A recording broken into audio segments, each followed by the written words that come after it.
Capítulo 1. Por que existe o sofrimento? Muitas pessoas veem os resultados do mal com suas misérias e desolação e questionam como ele pode existir no reino de um Deus infinito em sabedoria, poder e amor. Aqueles que estão dispostos a duvidar utilizam isso como desculpa para rejeitar os ensinos da Bíblia. A tradição e a interpretação errônea têm obscurecido o ensino da Bíblia sobre o caráter de Deus, a natureza de seu governo e a maneira como ele trata com o pecado. É impossível explicar a origem dos sofrimentos humanos de modo a dar a razão de sua existência. Apesar disso, pode-se compreender o suficiente sobre a origem e término do pecado a fim de que seja percebida a justiça e bondade de Deus. Ele não é, de modo algum, o responsável pelo surgimento do pecado.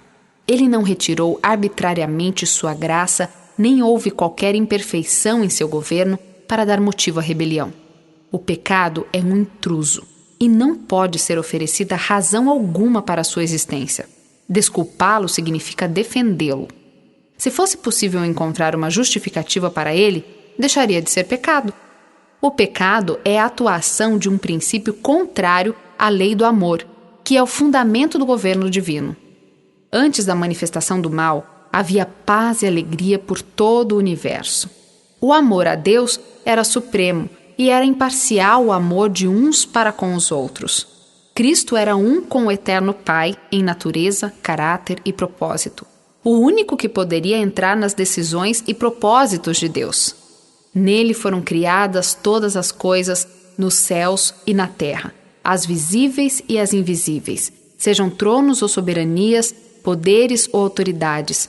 Todas as coisas foram criadas por Ele e para Ele.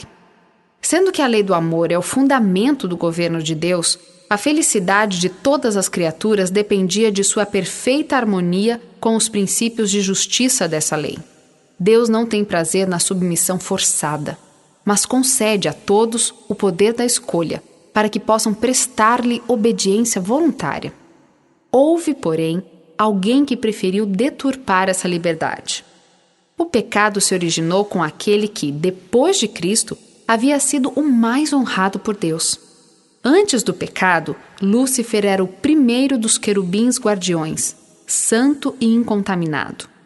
A respeito dele, Deus afirma: você era um modelo da perfeição, cheio de sabedoria e de perfeita beleza. Você estava no Éden, no jardim de Deus. Todas as pedras preciosas o enfeitavam. Você foi ungido como um querubim guardião, pois para isso eu o designei. Você estava no Monte Santo de Deus e caminhava entre as pedras fulgurantes. Você era inculpável em seus caminhos desde o dia em que foi criado até que se achou maldade em você. Seu coração tornou-se orgulhoso por causa da sua beleza, e você corrompeu a sua sabedoria por causa do seu esplendor. Você pensa que é sábio, tão sábio quanto Deus. Você que dizia no seu coração: subirei aos céus, erguerei o meu trono acima das estrelas de Deus. Eu me assentarei no monte da Assembleia, no ponto mais elevado do Monte Santo. Subirei mais alto que as mais altas nuvens, serei como o Altíssimo. Ao cobiçar a honra que o infinito Pai havia concedido a seu filho, esse chefe dos anjos aspirou ao poder que pertencia somente a Cristo. Naquele momento, uma nota dissonante desfez a harmonia celestial. Na mente dos anjos, para quem a glória de Deus era suprema, a exaltação própria era um prenúncio de grandes males. Nas reuniões celestiais, todos argumentavam com Lúcifer. O Filho de Deus lhe apresentava a bondade e justiça do Criador e a natureza sagrada de sua lei. Ao afastar-se dela, Lúcifer desonraria a seu Criador e traria ruína sobre si mesmo. Mas as advertências apenas despertavam atitude de resistência. Lúcifer permitiu que prevalecesse sua inveja em relação a Cristo. O orgulho alimentou o desejo de supremacia. As honras concedidas a Lúcifer não despertavam gratidão para com o Criador. Ele desejava ser igual a Deus. Porém, o Filho de Deus era o reconhecido soberano do céu, igual ao Pai em autoridade e poder. De todas as reuniões divinas, Cristo participava, mas não era permitido a Lúcifer penetrar no conhecimento dos propósitos divinos. O poderoso anjo perguntava: por que deveria ter Cristo a supremacia? Por que ele é honrado acima de mim? Descontentamento entre os anjos. Ao deixar a presença de Deus, Lúcifer saiu difundindo o descontentamento entre os anjos. Ele agia de maneira dissimulada e escondia seu verdadeiro propósito, aparentando ter reverência a Deus. Também esforçava-se em provocar insatisfação pelas leis que governavam os seres celestiais, insinuando que elas impunham uma restrição desnecessária.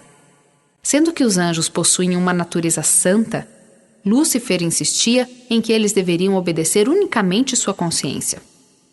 Pensava que Deus o tratara de maneira injusta ao conceder honra suprema a Cristo. Lúcifer alegava não pretender a exaltação própria, e sim liberdade para todos os habitantes do céu, a fim de que pudessem alcançar condição mais elevada de existência. Deus tolerou Lúcifer durante muito tempo. Não foi rebaixado de sua posição elevada, nem mesmo quando começou a apresentar suas pretensões diante dos anjos. Inúmeras vezes lhe foi oferecido o perdão, com a condição de que se arrependesse e abandonasse seu orgulho. Esforços que apenas o amor e a sabedoria infinitos poderiam conceber foram feitos para convencê-lo de seu erro. O descontentamento nunca antes havia sido conhecido no céu. Inicialmente, nem o próprio Lúcifer compreendeu a verdadeira natureza de seus sentimentos. Depois de ser mostrado a ele que sua insatisfação era sem motivo, convenceu-se de que as reivindicações divinas eram justas e de que deveria reconhecer esse fato diante de todos os habitantes do céu. Se Lúcifer tivesse feito isso, poderia ter salvo a si mesmo e a muitos anjos. Caso houvesse desejado voltar a Deus, satisfeito por ocupar o lugar a ele designado, teria sido reintegrado em seu cargo. Mas o orgulho o impediu de submeter-se. Continuou a pensar que não necessitava se arrepender e entregou-se por completo ao grande conflito contra o Criador. Todas as habilidades de sua mente brilhante foram então dedicadas ao engano, a fim de conseguir a simpatia dos anjos. Satanás simulou haver sido julgado de forma errada e disse que os demais desejavam privá-lo de sua liberdade. Depois de interpretar de maneira equivocada as palavras de Cristo, passou à falsidade aberta, acusando o Filho de Deus de tentar humilhá-lo diante dos habitantes do céu. A todos aqueles que Lúcifer não pôde corromper e levar para o seu lado, ele acusou de serem indiferentes aos interesses dos seres celestiais. Representou com falsidade o Criador. Era sua tática deixar os anjos perplexos ao utilizar argumentos enganosos a respeito dos propósitos divinos.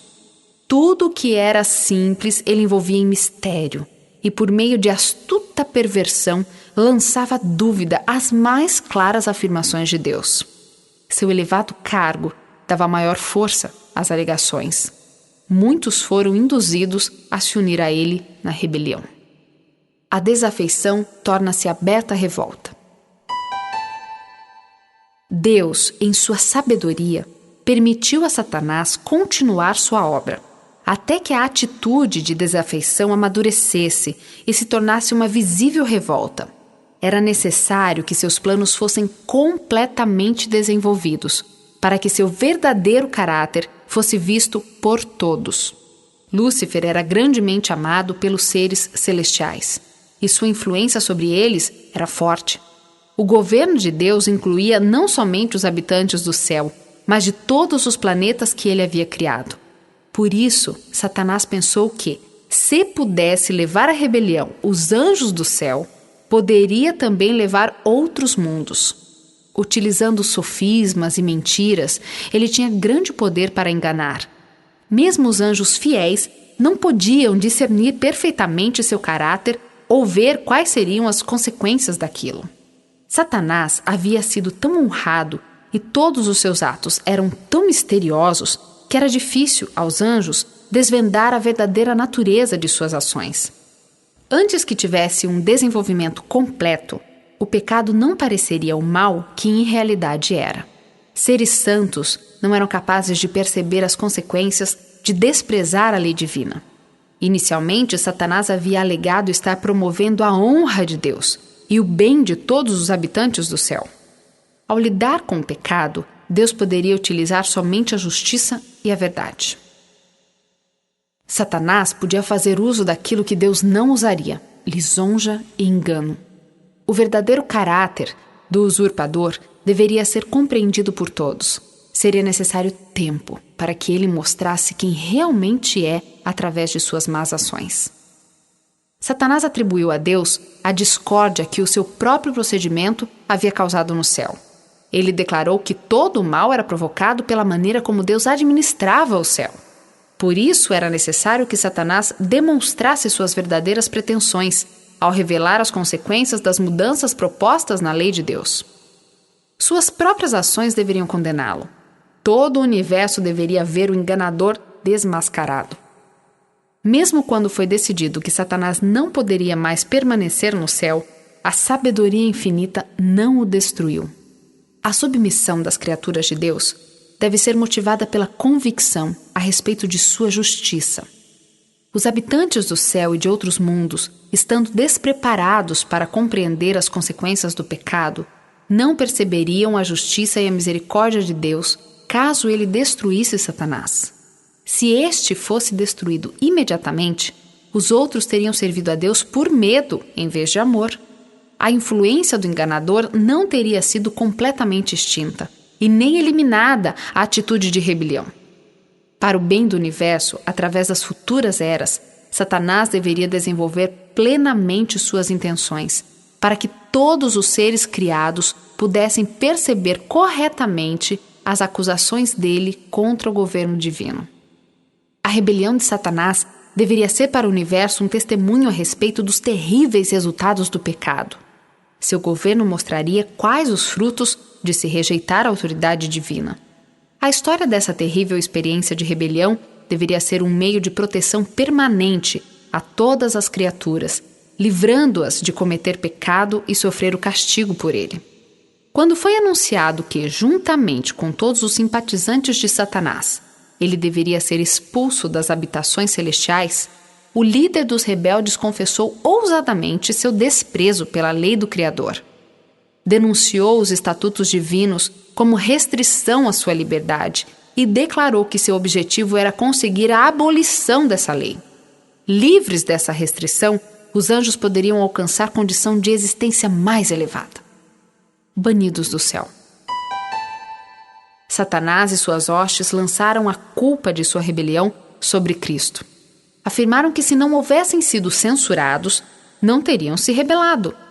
Eram obstinados e arrogantes, ao mesmo tempo que, blasfemando, pretendiam ser vítimas inocentes do poder opressor. Em resultado disso, o grande rebelde e seus seguidores foram banidos do céu.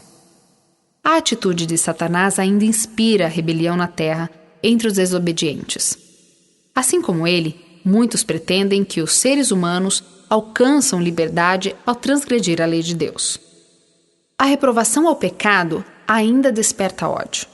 Satanás leva as pessoas a justificar-se e a procurar a simpatia de outros em seu pecado. Em vez de corrigirem seus erros, indignam-se contra aquele que aponta os erros, como se fosse ele a causa do problema. Assim como no céu, Satanás representou de maneira distorcida o caráter de Deus, fazendo com que ele fosse considerado severo e tirano. Satanás induziu a humanidade a pecar. Declarou que as injustas restrições de Deus haviam levado o ser humano à queda, assim como determinaram sua própria rebelião. Banindo Satanás do céu, Deus demonstrou sua justiça e honra. Entretanto, quando o ser humano pecou, Deus ofereceu uma prova de amor, entregando seu Filho para morrer pela raça pecadora. Em Cristo, o caráter de Deus é revelado.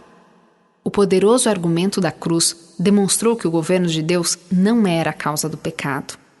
Durante a vida terrestre do Salvador, o grande enganador foi desmascarado.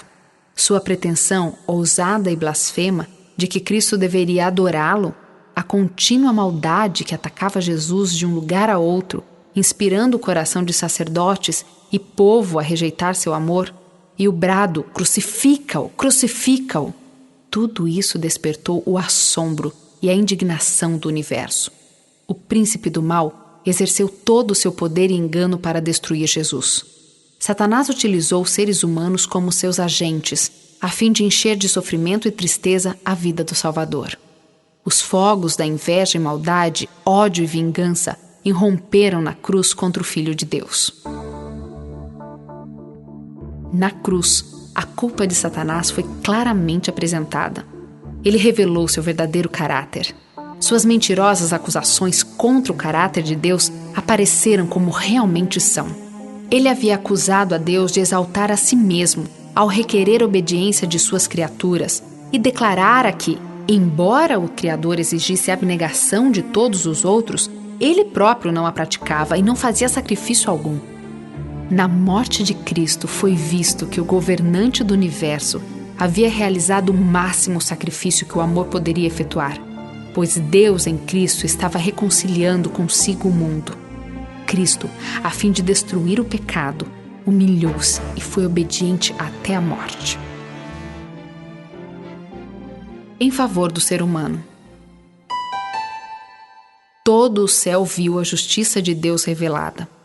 Lúcifer havia declarado que a raça pecadora estava além da possibilidade de salvação. Mas a penalidade da lei recaiu sobre Jesus, que era igual a Deus, permitindo ao ser humano aceitar a salvação e, através de arrependimento e humildade, triunfar sobre o poder de Satanás. Mas não foi meramente para salvar o ser humano que Cristo veio à Terra e aqui morreu.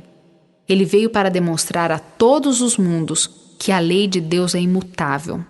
A morte de Cristo prova que ela não pode ser modificada e demonstra que a justiça e a misericórdia são o fundamento do governo de Deus.